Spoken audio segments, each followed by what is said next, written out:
They poured concrete onto my lake bed like it was theirs, so I shut off the water and watched their entire neighborhood choke. Funny thing is, nobody thought the guy in the beat-up pickup would be the one holding the valve. And by the time they realized it, it was already too late. My name's Caleb Mercer. I'm 43, diesel mechanic out in Greene County. The kind of place where your hands are always a little stained, no matter how hard you scrub, and your truck tells more truth about you than your clothes ever will.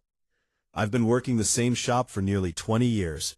Same creaky lift, same coffee pot that tastes like burnt metal, same rhythm every day. And for most of my life, I didn't think I owed anything worth fighting over. Then my uncle passed, didn't have kids, never married, just lived quiet on the edge of town. And when the paperwork settled, I found out he left me 3 acres of land, with a lake sitting right in the middle of it. Folks around there called it Mercer Lake, though I hadn't heard that name in years. Not since I was a kid fishing off banks with a cane pole and a dented tackle box. I drove out there the first weekend after I got the deed, expecting overgrowth, maybe some trash, nothing unusual. But what I saw instead stopped me halfway down the gravel road. Because my lake wasn't mine anymore. Not the way it looked, anyway. All around it, like someone had built a frame around a picture they didn't own, sat this polished, manicured development called Silverthorne Estates. Big houses, clean white stone, tall windows reflecting sunlight like they were trying to blind the sky, and every driveway curved and smooth, expensive lines leading up to garages bigger than my entire house. And right in the center of all of it was my lake. Except nobody was treating it like it belonged to someone. I remember sitting there in my truck, engine still running, just watching for a minute.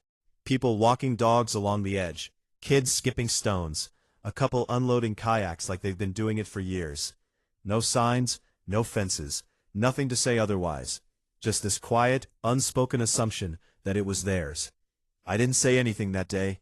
Didn't need to. I figured maybe there was some kind of agreement. Maybe my uncle had worked something out before he passed. So I went home, dug through the paperwork, and started reading. Turns out, there was no agreement. Not a single line giving anyone permission to touch that water. In fact, what I found was the opposite.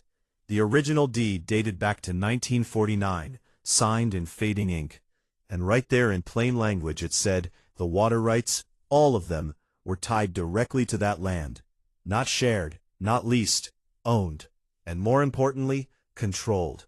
See, Mercer Lake wasn't fed by some natural spring running wild underground. It came through a controlled inlet, a spillway system built decades ago, tucked into the far corner of the property, where most folks wouldn't even notice it unless they knew what they were looking for. A cast iron valve, old, heavy, stubborn. And whoever owned that valve controlled every drop of water in that lake.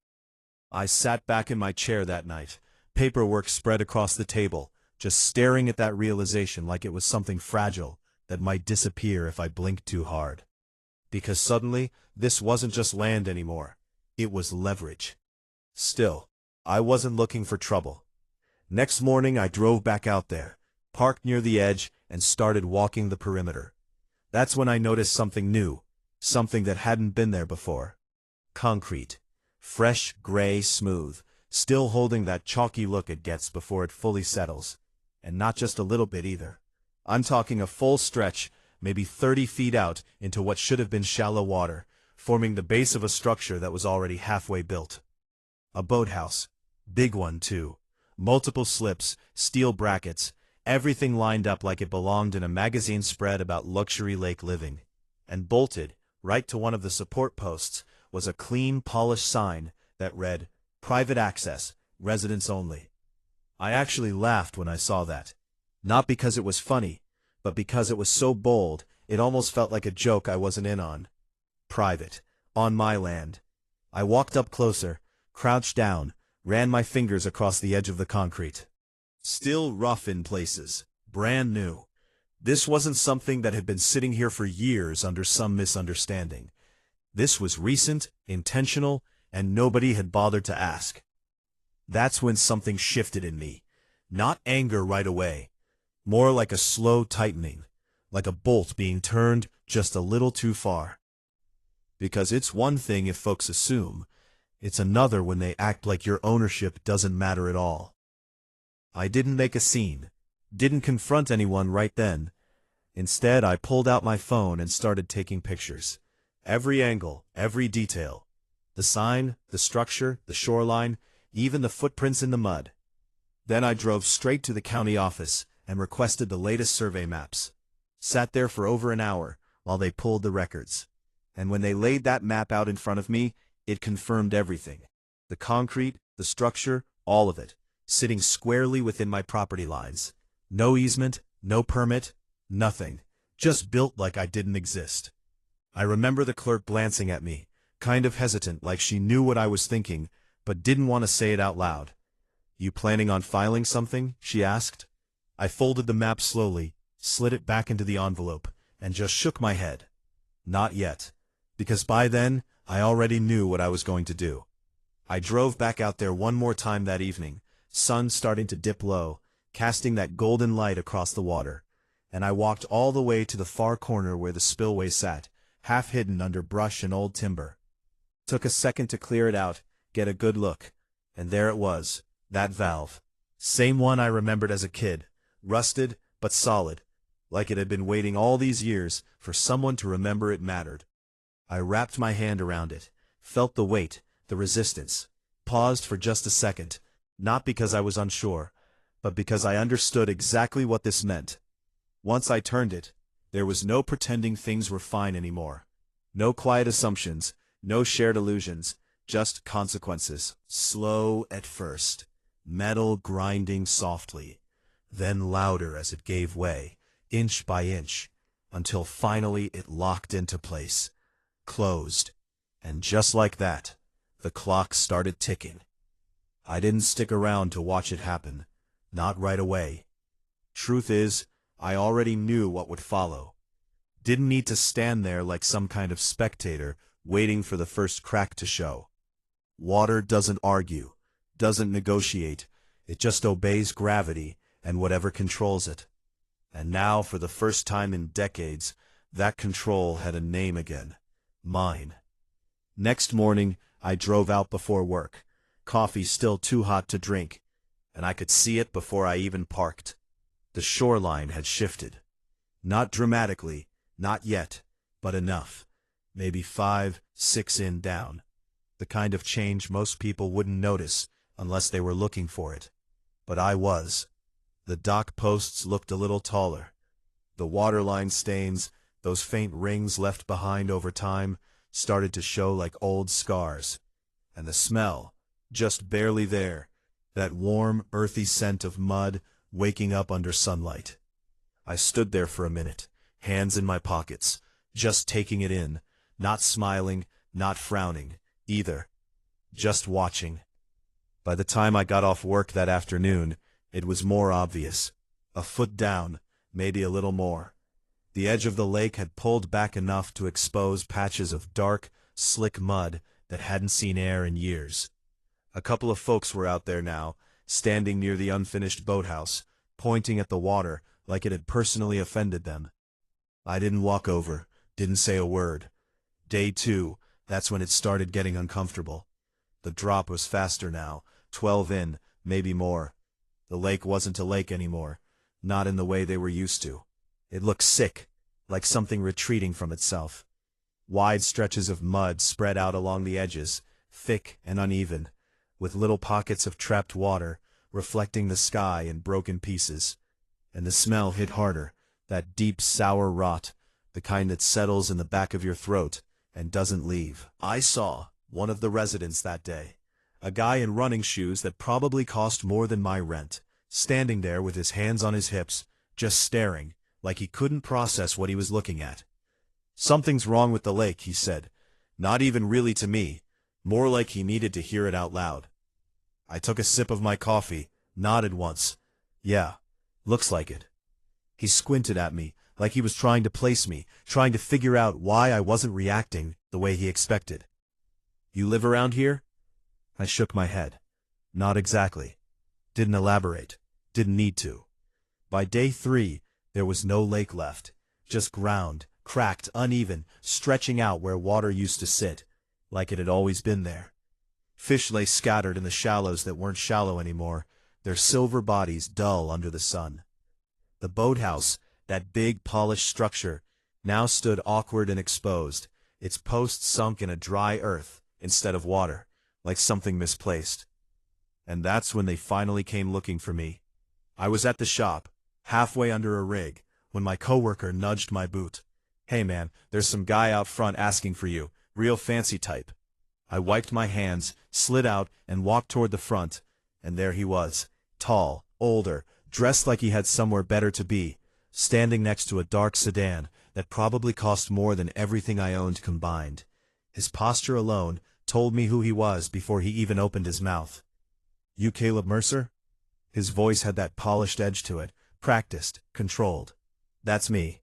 He stepped closer, looked me up and down for half a second, just enough to make his opinion clear. "I'm Victor Langford. I represent the Silverthorne Homeowners Association." Of course he did. He didn't waste time. "There seems to be an issue with the lake." I leaned against the counter, folded my arms. "Is there?" His jaw tightened, just a little. "The water level has dropped significantly. We've had several complaints." "From who?" I asked calm. "Our residents." I let that sit for a second, then nodded toward the door. "You mean the folks living around my lake?" That word "my" landed exactly where I wanted it to. He paused, just for a moment, then recovered. "There may be some confusion regarding ownership boundaries." "No." I cut in, not raising my voice, just steady. "There isn't." I reached behind the counter, pulled out the folder I'd brought that morning. Copies of the survey, the deed, everything, neat and clear. Set it down between us.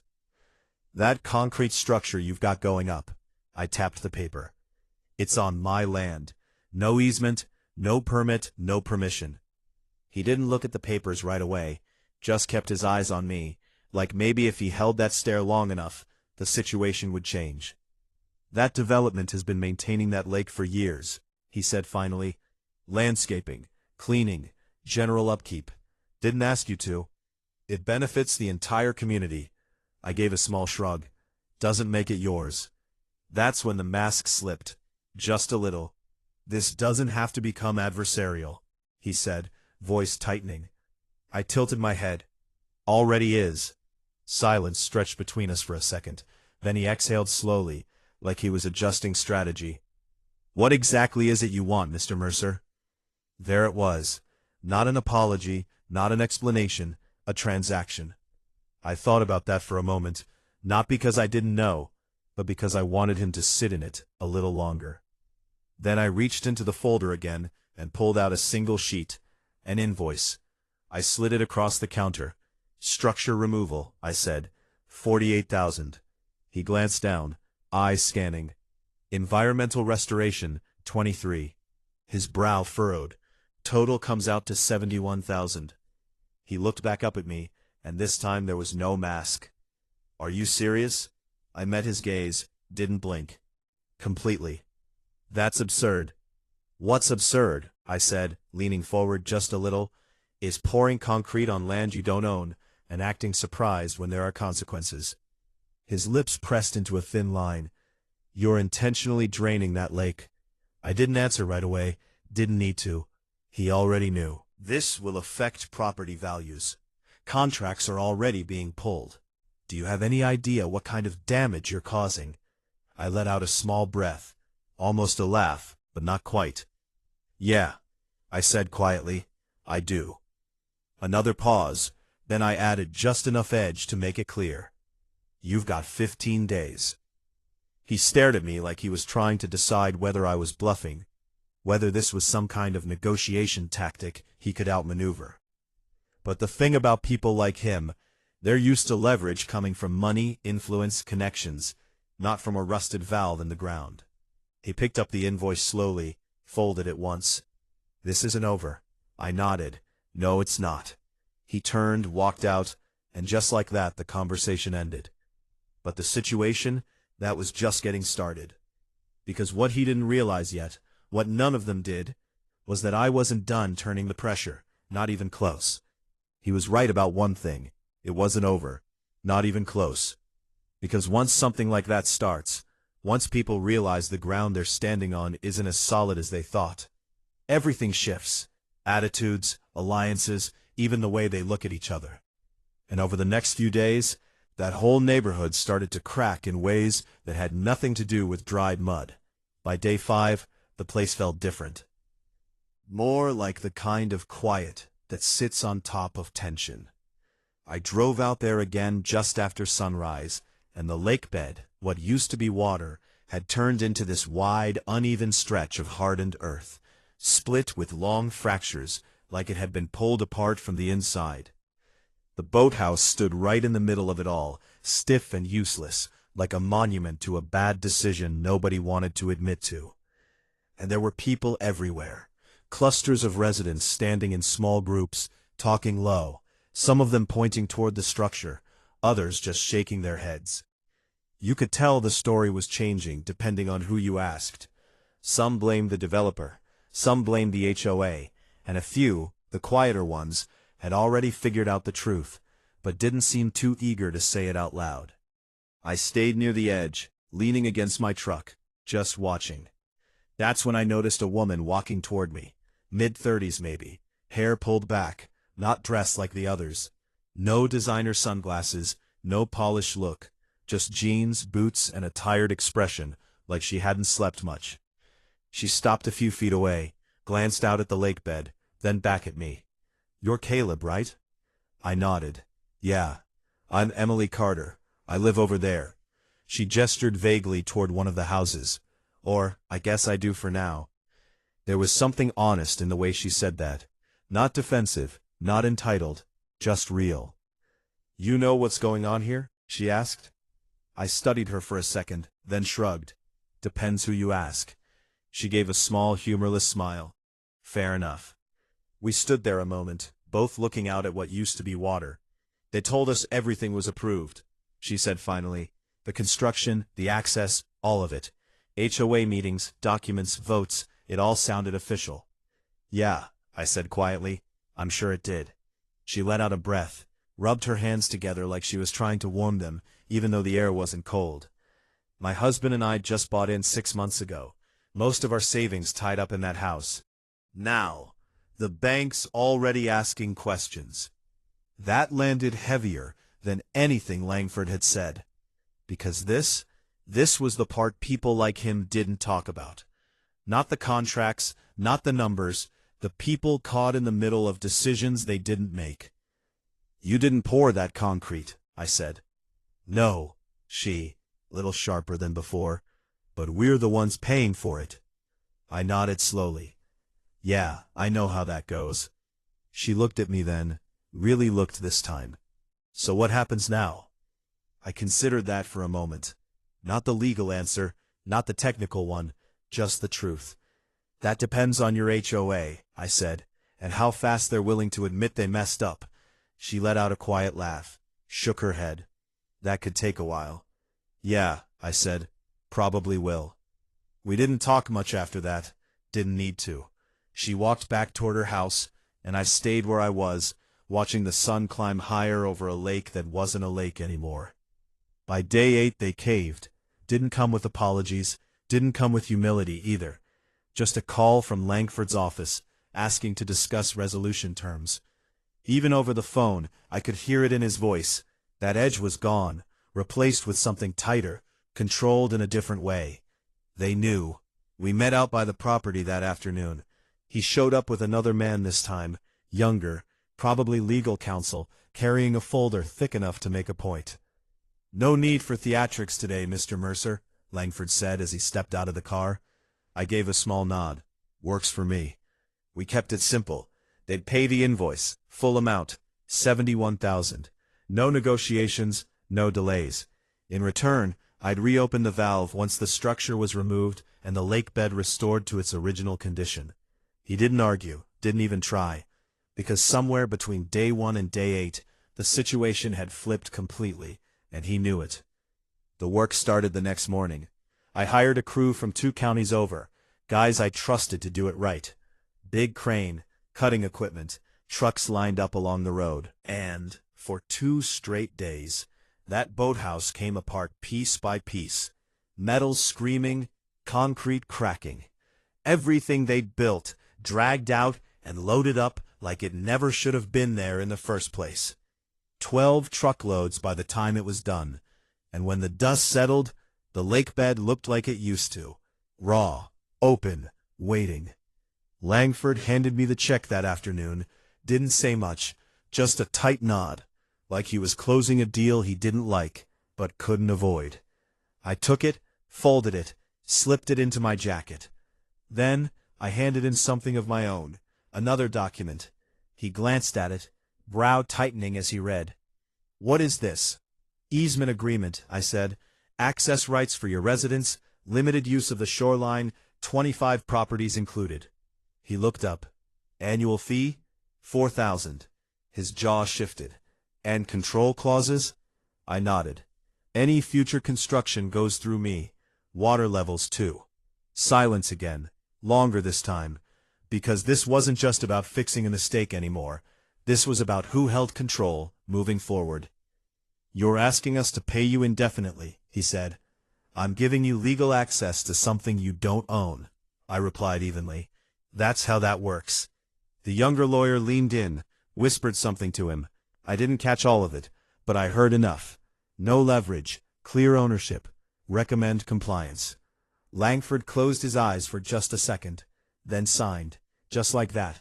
No speech, no last stand, just a pen moving across paper. I waited until they drove off before I walked back to the spillway. The valve was still there, same as before, quiet, patient. I wrapped my hand around it again, felt that same weight, but this time it felt different. Not like a warning, more like a decision already made. I turned it slow, steady, until the mechanism shifted and water began to move again. Didn't rush back to the lake this time either. I let it happen on its own. By the end of the first week, the water had returned enough to soften the edges. By the second, it looked like a lake again. Clear, calm, reflecting the sky like none of it had ever happened. But it had, and everyone there knew it. Now when people walked along that shoreline, they looked a little closer, talked a little quieter. And every so often, you'd see someone glance toward that far corner where the spillway sat, half hidden, like they finally understood something they hadn't before. As for me, I still drive the same truck, still work the same job. Only difference is now I get a check every year from a place that once pretended I didn't exist. Funny how that works. But here's the thing I keep thinking about, and I'm curious what you'd do. If you were in my place, would you have opened that valve again? Or would you have left it dry, just to make sure they never forgot? Let me know what you think, because out there, somewhere between what's legal and what's right, there's always a line, and not everyone agrees on where it should be drawn.